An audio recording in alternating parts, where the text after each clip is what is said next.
Hello, everyone. Thanks for tuning in to Charlie Mike, hosted by me, Mike Buchanan. It's a podcast here for you to stay up to date with all things VA, while at the same time getting to know veterans and others who are either continuing the veteran mission post-service or are helping us to continue our own mission. So today, we're going to be talking to members of Claymore Operations. It's a nonprofit that offers a mentorship program that we are going to be talking more about today.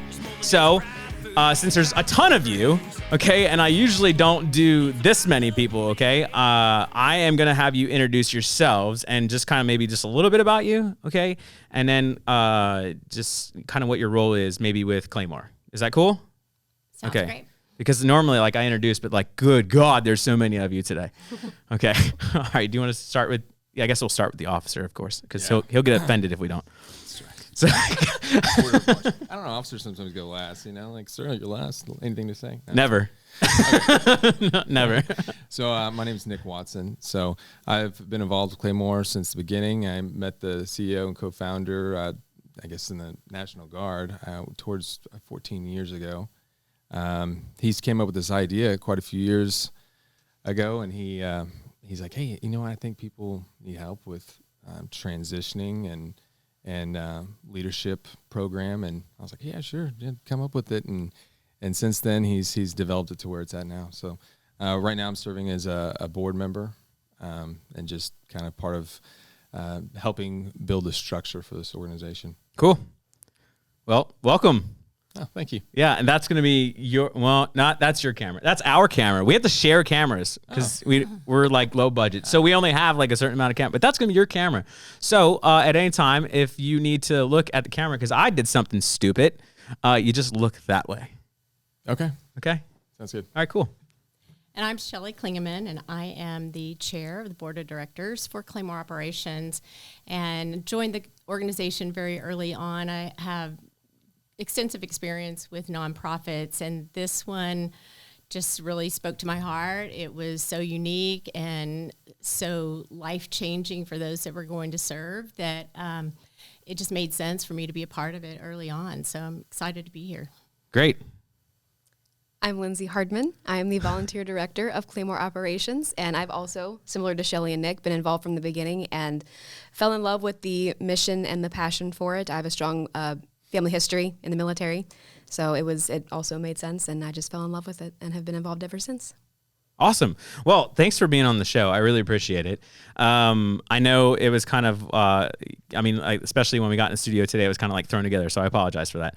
But thank you so much for being on. I think that's really cool. I think that your organization, the more I kind of learned about it, or the more, originally I heard about it from Lindsay. Lindsay and I have a friend in common. So we have a really good friend in common, and so she kind of approached me and talked to me about this. I think it's a really cool idea. I think it's such a cool concept for an organization. And I was like, no, you guys have to be on the podcast, right? Like, it's so cool. I've never heard of anyone really doing anything like this, and I think it's such a needed thing. I think that's why I just wanted to kind of bring some more light to it, right? So let's just kind of get started. Let's kind of dig in, right? So you already kind of told us a little bit about yourself, so we'll just kind of let's just skip over that. Yeah, cool. All right. Because there's so many. I got to like really maintain this kind of track system. It's kind of like that conductor where like they're like, I got to switch this track and switch. So what is Claymore Operations? Let's kind of start with the basics. Who wants to kind of pick up on that? I can jump in. So our mission is to take those enlisted at the very beginning of their military career, help guide them through their military career, but more importantly, help them find their true purpose in life. And that starts at the beginning of their military relationship and helping them understand what their true value is, what they will be able to provide to the community and to the world when they leave military, and to take those skills that they're learning and think about how those will translate into the civilian world if they decide to leave the military. And so we want to be with them from the very beginning, even past the time they leave, to ensure that they fulfill their life mission. Well said. Yeah, that was really well said. It was. Officer, got anything to add? Of course. Of course you do. Of course I do. Listen, can I tell a funny joke that happened while we were in here? It's about you. Oh, okay. But I think it's hilarious. So I was sitting here and I was like, hey, he was like, hey, someone has to be, or I said, hey, someone has to be without headphones. And at first he's like, well, I'll go without headphones. And I was like, but you're an officer. You love to hear yourself talk. Yeah. I think it's hilarious. And now I'm sitting here with headphones on my and not talking. That's okay. Well, your joke. Come on. I'm sorry, man. No, it's I know good. I It's derailed good. you. No, So no, seriously though, I think what you said was perfect, right? And then I'll kind of let you piggyback off it, but I think what you said was perfect. I think that, trying to have someone try to find their purpose, especially getting out, right? I talk about that a lot when I'm out doing outreach in the community with the VA, where I'll meet a lot of veterans, and I guess they don't know. Well, you guys said it best today. They don't know what they don't know, right? And so, my job looks a little different to where I talk to them about like healthcare options or like, nasty rumors that they heard about the VA that might not necessarily be completely true. I mean, some of them are probably true. I mean, I'm not gonna lie. I mean, some of them are probably true, okay, but a majority of them are not. And then it's just kind of like restructuring things, like restructuring the way that they think, right? And I think it's so cool because your organization kind of restructures the way that they think about themselves, right, and what they're actually capable of. Correct? Right. Yeah. Correct. Yeah, and really the qualifications for them to be part of Claymore Operations was just this. We give them mentors, and it's a leadership program. So this leadership program, the qualification is really commitment. So once we get them in, they're committed to meeting with these particular mentors. This leadership program will get them all the tools they need to grasp the vision they need and match it with everything. Yeah. So, and it continues through, right now we're doing weekly calls with everybody, all our war fighters, as we call them. So service members, and the criteria goes from the time they start, and also we work with people that they're out of the military too. That's awesome. That's super. I don't know. I think it's so cool. It's so cool. It's so needed. Like when I got out, I tell people a lot of times, like when veterans get out, like let's say 92% of us, okay, 92% of us in the military are followers. Like that's all we do. That's all we were ever bred to do. Like we never made it past, maybe like your entry level NCO. Okay. And so like most of them are followers. So like when you get out and then you have nothing to follow anymore, like it's very difficult. And, I used to tell people like, we work really hard on Monday through like Friday, and then like Friday night through like Sunday, like a whole life is party. like our whole life turns into it. Well, at least the followers, right? Like majority of your life turns into like a party. And so when you transition from military, right, or like even when you're in, right, you could be doing something way more constructive with those days than just kind of like partying your butt off, right? And then it also helps because when you get out, then you kind of are like, okay, well, I guess every day is like a Friday now because like I don't really do anything anymore, right? So like every day becomes a Friday, and I think people get caught up in these kind of like sick loops sometimes. At least that's what I've seen, right? It's just these constant loops of just like, okay, well, I'm just gonna go out and party because it's like when you first got out of high school. Does anybody remember that? Oh yeah. I mean, and we look at this as a community program. Yeah. So because we're telling the community these are the people that are willing to die for our country, and we want to put them into the leadership roles of our community. So this is where we get the volunteers. They're like, yeah, these are the people we want. And so let's get them and help them get to those roles because they've already signed. They showed that they have commitment, and then they just need a little bit of help transitioning to gain that vision in the civilian world. yeah, you're basically just giving them a new sense of purpose. Absolutely. I think it's great. I talked on this podcast all the time about how sense of purpose. I feel like sense of purpose is like the largest issue with veterans. Like I know like a lot of people are like, well, it's suicidal veterans, or it's veterans not finding a job, or it's veterans on the street or whatever. But like if you really look at the common thread, and if you could pull a common thread on all of those, it's lack of sense of purpose, right? Like as soon as we get out, we lose that sense of purpose. We used to be defenders of freedom and defenders of an entire country, and defenders of the weak and the hopeless and the helpful. Like that's what we used to be, and now we're like. Now I'm like Mike Buchanan, who just lives in an apartment and just kind of hangs out and goes to work at like Costco, or, while I'm going to like school down the street or whatever. Right. And so like, now I'm kind of like a nobody again. And then I lose that sense of purpose, but I don't have to, right? I mean, I think that's why a mentorship program like yours is so cool, right? And one of the unique things about our mentorship is that we pair the enlisted person with both a civilian mentor and a military mentor. So the military mentor is so crucial in helping them navigate their military career. But at the same time, the civilian mentor is alongside all the way, helping them think through, well, what are the opportunities beyond this? What are the skills that I have now that I'm learning that are transferable into the business world? And also helping them make the connections big part of what we do is help connect them with other people in the community to help them. By the time they get out, they've got a huge network of leaders in the community, business leaders, social, everything. So there are times when I'm working with my military mentor that, I mean, he says things, I have no idea what he's talking about, but it's so important to our mentee. And then on the reverse side, maybe sometimes I say things that he, goes beyond what he's thinking. Yeah. But it's just to create that whole balance and create that 360 person, create the whole person and help them find all the opportunities they can possibly find. Yeah. No, I think it's again, I can't say it enough. It's so cool. Yeah, I mean, we kind of do something similar here at the VA. Like, I don't know if you guys are familiar with peer sports specialists. So we have these things called peer sports specialists, right? They're in the mental health department. That's originally what was intended for the peer support specialist to be, right? Is that person who sits in with the doctor, okay, who is probably a civilian, okay, who's trying to talk to this veteran in this civilian speech, right? And just it's just not computing, right? And so then there's the divide between these two people, okay? And so then there's this a peer support specialist would come in and say, listen, like I kind of share some diagnoses, or we were the same branch of service, or whatever it may be that kind of makes us, common companions, right? And then I go, okay, what they're trying to say, okay, is it's just like when you're out in the field and you're doing X, Y, and Z, and they're like, oh, why didn't he just say that, right? And so like it's so good to have like both sides of the fence too, right? So that way, whatever message you're really trying to hit home with somebody is going to be really taken to heart. And so I think that's super neat. Yeah, and going back to the sense of purpose, getting them early, like Shelley's saying, that's kind of like our target market. We would like that. Obviously, we will take anybody throughout that cycle. But the reason why is because we don't want them to necessarily get an identity just only like, hey, I'm a soldier.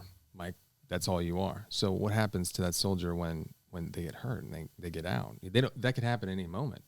Or they're just forced out. They get passed over, and then something happens. Life changes. And so when they have that identity, that's who they are, and that's taken away, what happens to that soldier? So we start kind of tethering out the idea that's like, oh, you're Mike. You're not just a soldier. You're okay, kind, funny, and all these things. And oh, by the way, you want to do all these other things. So it's about creating like an identity that's solid. Yeah. And you happen to be a soldier, and you happen to have all this commitment, and you're deserving, as we were talking before, of many things. So, and that's what we're here for, to help you with that. No, yeah, it's I usually refer like a lot of veterans to things that Shaquille O'Neal says. I really like Shaq. I think he's really cool. I think that he has a cool outlook on life, and he is like he owns like pretty much like every brand that you could possibly touch. Like I could like touch something in this room, and he probably owns the company that makes it.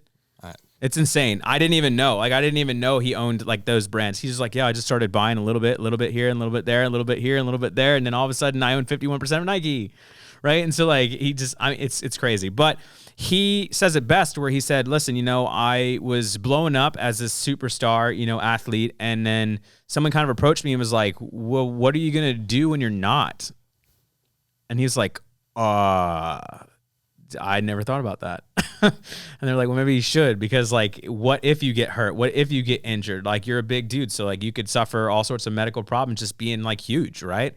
And so like, you don't know. Right. So like, what if you have to retire early? Are you going to be financially set and obligated to, or are you going to be financially set up to do that? Like, are you going to have something else that you can fall back on? Right. It's like a lot of these like major league players, or these major league even movie stars, or or singers, or anything, right? Like what do you have to fall back on when that doesn't necessarily pan out all the time? You could have bad publicity and be done in today's society, right? So much of this is who you know as well, and that's part of what Shelley was saying with the 360 support system. We're a family.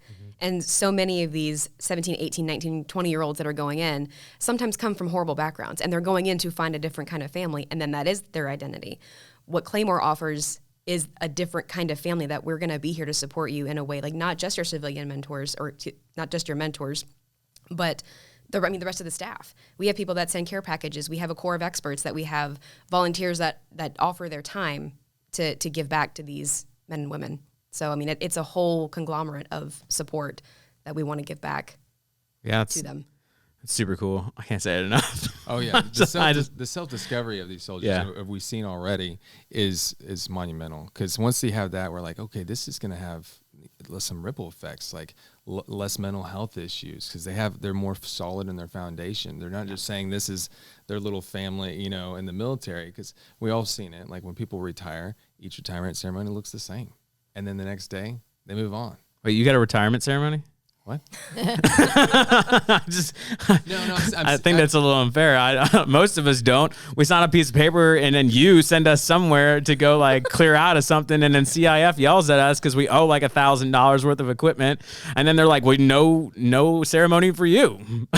And then I'm kidding. It does happen though. You see like inequities and like the different, of course, different retirements depending on where you retire. Yes, exactly. Yes. And your gift, it could be a huge plaque, or it could be like nothing, a handshake. Hey, here's your paper, your COA. No, I just got a pat on the butt, and they were like, "Oh, thanks for your service." And I was like, "Oh, cool, thanks." And then I got a flag in a box in the mail that they give everyone. Oh, in a box. They didn't even present it to you. No. It's in a box, and then it has a CD of like, here's like the greatest hits of the Army, and then I got like an Army pin to wear like on a suit when I go to work or something.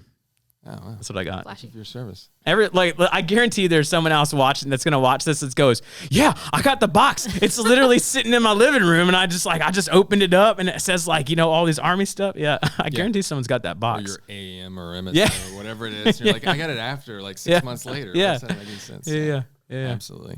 So yeah, we're moving past that. We're like saying, hey, this wasn't just who you were. Well, it's really important because I think a lot of people do get stuck on like, that's who I was, right? Or that's who I am. Right. Even I did when I transitioned. I was like, okay, this is who I am. So like, who am I supposed to be? Like, how can you imagine me being different than this? Like, this is just who I am. And you know, I think that's why it's very important for civilians to be involved in the transitional process of a veteran. And it's not just veterans. I know like veterans are always like, well, if there were more veterans at the VA would be so much better, right? And I said, no, that's quite the opposite, right? Like if there was more veterans involved at the VA, when you're like all over the place, like you'd be getting so much like opinions from so many different places that just would not necessarily be all correct. Like you have to have a balance of opinions, and you have to have a balance of experience. And especially when you're trying to transition back into like, I guess I call it the real world, right? Because like really, if you think about it, I hate to say this, it sounds kind of bad, but it's the truth.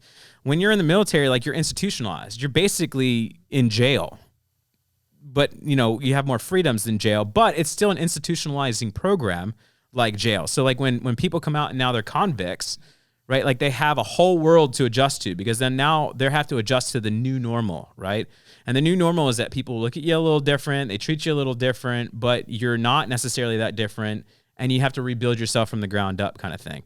And so I think that there is that whole, you know, mountain that feels like this huge weight that's on your back because you have to recreate who you are. Right.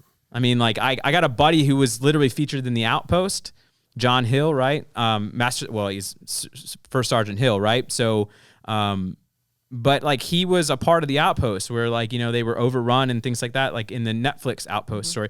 So like he was on that, and but no one knows that. Like if you were like to meet him, he'd be like, yeah, hey, you know, John Hill, nice to meet you. And he's like a really cool, well-tempered dude.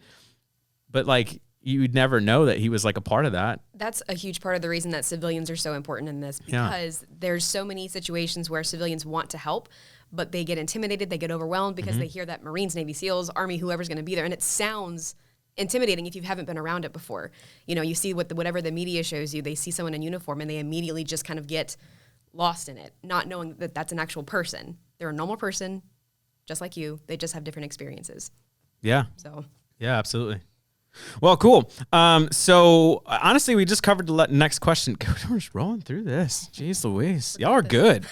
I should have 3 people on more often. You should. I mean, it just kind of goes. It just fires.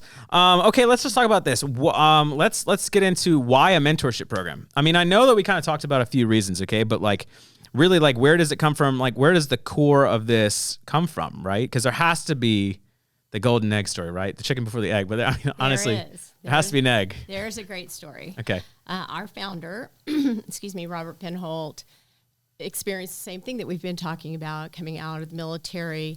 And he thought he had everything planned, but it may not have been the best plan for him. And through a lot of experiences and a relationship with an employer who became his co-founder, she took him in and helped him and became his mentor and exposed him to different people in the community who could help him figure out where he wanted to go and what he wanted to do. And through that experience, he wanted that for everybody coming out of the military, because it caused him to see the value that he provided. And he knows that deep within everybody, there's that opportunity and there's that sense of purpose. And unfortunately, he experienced several of his comrades who did not have that experience and have suffered for many years. And his whole vision for this was that everybody should have a mentor or a mentorship to help them find their true purpose and their value. And so I can't say enough about the co-founders and their vision and their passion for people and for making this happen for the rest of our servicemen and women. So much sooner too. That was a huge part of it, because he kept reiterating, if I'd had this so much sooner, because there are so many post-transitional organizations out there that do phenomenal work, but it's post-transition. You've missed a lot of the opportunity in the window there to help a lot of the things that wouldn't even be an issue now if you had addressed it so much sooner. So that was a huge factor in founding this. The officer's just over here like, yeah. Yeah, they're doing all the work, and this is good. This is good. This is the way I prefer it. He's gonna sit and enjoy the voices. Yeah. That's what you're doing. He's like that. This is how I prefer it, of course. No, so we actually have one of them here today, but it's off camera, right? So off camera, which I think is super cool, because I'll tell you exactly what I was told. Right, is that I'd rather it be about them than about me, and I think that's cool. I think that's super cool. It's a nice take on exactly what kind of leader you want in charge of your organization. So I thought I had to note that. I'm looking at you over here, okay? I had to note that. Both our co-founders. Yes. Okay. Well, both of them are here. I had to note that. Okay. I think that it's very cool that you would rather you trust your staff to go on there and talk about your organization rather than having yourself come on here. That just goes to show that you've built a solid ship that can weather the storm. And I think that that's fantastic. I think it's super cool. It's a good testament to how good your organization probably is, right? And honestly, he's because he brought this idea to me so many years ago, and I was like, I don't know, military people needing more stuff and all that stuff. But then I saw like the transformation in his own life, like with having a great mentor, and I'm like, okay, I see this. I see where this is going. I'm like, we can mirror this. We could do this. And so when he asked me to be part of his board, I was like, yeah, absolutely, I'll help. I mean, I had a ton of stuff going on. Busy life like all of us, I'm 4 kids and career and all that stuff, but it's helped transform my life because I realized, okay, I like helping people. This is awesome. I'm finding a calling, doing this. And as I've grown, it's helped me be a bigger part on the board. And, it's coming to light really. And a lot of people are getting a lot of help from it already. Yeah. I mean, it's mentorship. Doing mentorship is really rewarding sometimes, and I think that for me, when I was a peer support specialist, it really helped me with my own mental health stuff, right? Because it reinforces everything that you're trying to get across to somebody else. It's just reinforcing it with your own self, right? And so then you just become even better and better and better at it, and then it makes you better for it, and then you're still helping someone else kind of achieve the same thing that you are, and then eventually the student becomes the teacher. Right. And we have a great example of that. Okay. My mentee has just recently separated, and we've talked to him throughout this 2-year mentorship that we've had that we will continue. And he wants to give back and become a mentor. And that's exactly what we're looking for. They've been through the experience. They know the value of it, just like you. You see the value of the mentorship, and now they want to give back. So it's just a beautiful example of what a mentorship can do. Yeah, it's paying it forward, really. I mean, when I tell my story a lot, but because I'm really candid and honest. I don't know really? I don't know if that surprises you. Yeah. It doesn't surprise me. Yeah. You guys so. My favorite movie is that Divergent series that my wife made me watch. I'm always going to say my wife made me watch it, even though I did enjoy them, but my wife made me watch them. But Divergent, because they have I appreciate your candor, and I was like, I could be one of those people. I could totally be those people. And they're like, no, you're ugly, and I don't like you. And I'm like, yes, these people are great. I love them, right? I love them. They're my people.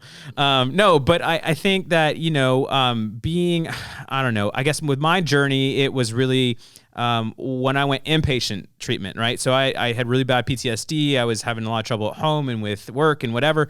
And so then I eventually had to go to inpatient. And in inpatient, I remember my first day, I walked into group and they're like, okay, introduce yourself. Like, where are you? Who are you? Where are you from? Like, what do you do? And I was like, okay, cool. Like, my name is like Mike Buchanan. And I said, I'm in the Army. I said, I'm part of the 10th Mountain Division. And I said, I'm a 19 Delta, so I'm a cavalry scout, which basically makes me cooler than all of you. And then I said, well, I'm here because everybody thinks I have a problem. And this guy stands up and he goes, get the F out of the group. And I was like, oh, and I looked at the social worker and I said, can you do that? And they're like, bye. And I was like, ooh, okay, this is different, right? And so then after group, the guy came to me and he said, listen, I didn't mean to be like so mean, but like you're interrupting like my progress through, my getting better, like what I'm trying to learn, right? Like you're interrupting that. And so then from like my other mentors that I could take from, people who had been in the program longer than me, right? I kind of learned that I needed to be brutally honest with myself, right? And so that's something that I learned from other people who were further along in their journey than I was, who were able to mentor me to learn that lesson, to try to basically get help from myself. And so if that would have never happened though, like I always tell that because like, I know it seems like so weird. Like most people would be like, oh my God, and like shut down. But like, if that would have never happened, like I don't know where I'd be now, right? If it wasn't for that mentorship and if it wasn't for that brutal honesty that people were willing to give me so that I could correct my path or my way, right? That's why I love it. I think it's so good. It's so neat. It's so neat. Yeah, and for us, we would take that as an indicator. If someone said, I'm a 19 Delta, and you're like, oh, you're a 19 Delta. Did you mean that was an occupation you had in the past? Like, it's not who you are. So that's kind of where it's an indicator for us to like work on with a service member. Yeah, identity. Yeah, you're like, reframing the thought process, right? Absolutely. Yeah, we talked about that off camera, but like it's more like, it's kind of like CPT, so cognitive processing therapy for anyone out there. So cognitive processing therapy does the same thing, just reframing a thought. Like you already have a thought in your head, but it just may not be framed correctly. Right, which can be dangerous. Yes, it can be dangerous, right? Because like, especially if someone's like, okay, well, the VA talked to me badly, and then they go, I hate the VA. Well, do you really hate the VA? Like, maybe you can like dislike the VA because like they shouldn't have talked to me like that. Now I'm upset, okay? But like, hate the VA? Maybe it was just who you interacted with. Yeah, right? VA. But if you say hate, then you're like, no, I hate everything about it. So now it's automatically like this much more than it probably should. But if you reformat that thought process and you're like, well, no, I just dislike the interaction that I've had recently with the VA. Then you're like, oh, that's fixable, right? Yeah. Why would you dislike an organization that's trying to help you out? Like the intent is to help you out. Yeah. So structure, that's an argument, but to hate the whole organization as a whole doesn't make sense. Yeah, right. So no, I think it's cool. It's super cool. All right. So honestly, that's pretty much all I got. You answered all my questions without me even having to go through this. 3 people is definitely the magic number. It's 1,000% the magic number. Yeah. Thanks for so much for being on. I really appreciate it. Do you have anything else that you'd like to say? We could go. Lasting, I know Lindsay can. Here all day. No, thank you for having us on here because this is amazing. I mean, the Veteran Affairs, you guys do so much for everything, and I see the continued work that you guys have trying to put it out there. And then for us, we're trying to go along with you guys and continue to give that well-deserving, putting people back in the community and the leadership roles and where they belong. We're all a team. That's the main thing. It's like we're not trying to work against anything. We're trying to work with everything to make the whole veteran and civilian community, mesh. Yeah, make it work. Absolutely. I tell people in the community that all the time is that we're like a Venn diagram, right? Like we're just a circle of Venn diagrams, and we all need to be overlapping our services everywhere. Like obviously the VA cannot do it all alone. Like we just cannot. We can't possibly do it all alone, right? And then I think that it's really cool because there's certain organizations where like when we learn of certain organizations, like we may not have even known of Claymore Operations, right? But now we do, and it's on our radar. And now, we can help your organization help more veterans, right, along the way. Like I know that we all have. I don't want to like dig too deep because I want to end it up, but I know that everyone complains about transitional issues, like everyone, right, across the entire spectrum complains of transitional issues, and it doesn't just stop with needing a mentor to transition, right? It goes even further. Like, I have no idea how to transition to VA's healthcare program. I have no idea how to transition into getting my benefits stuff. I have no idea how to transition into getting state benefits that my state offers me. Like, there's so many things that have to do with transitioning that I know we just do wrong. And not necessarily like we as the VA, but like just civilization in general, right? Or just the government in general probably gets it wrong a lot of times. Lowest bidder kind of thing. Right. Right. We all have timelines. Right. Hey, you could have had that if you did it the first 2 years. Yes. Out, like, Yes. Okay. Or like, an ACAP or something, like when someone gives you that briefing, it may not be the person that probably should be there. Okay. Like, instead of really looking for that specific person that's going to get through to every single person that's in that room, the standard message of like, you must do this because this is in your best interest. It'll be just some random person that's just like reading from a book and giving a pamphlet and being like, yeah, so if you want to, cool. If not, oh well. Like, that doesn't help anybody, right? That's not a good mentor. Yeah. Right? There you go. I mean, that's not a good mentor. I know. I actually do have I just don't know where it is on You need here. to find it. I know, but I don't want to play the wrong one, and then it would just be weird. That'd be amazing. It would be weird. All right. Well, listen, thank you so much for being on. I really do appreciate it. And hopefully maybe you guys can come back and do a part two. We'd love to. Be wonderful. It's French. Do you like that? I know. I've been watching a lot of Lupin. Good job. I know. All right. Well, listen, thanks so much. All right, everyone, that's all we got for you in this episode. Please make sure that if you're watching this on YouTube, that you go down below and you make comments. I cannot stress this enough. I need comments in the comment section, okay? Like it, subscribe to it, share it on Facebook, share it on Twitter, share it everywhere. We're at VA North Texas, our hashtag VA North Texas. And you can find all of our stuff on YouTube and everything on hashtag Charlie Mike VA. So that's it. And as always, no matter how bad everything seems to be, just Charlie Mike.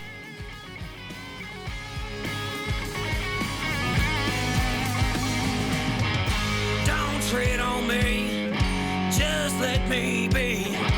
I believe what I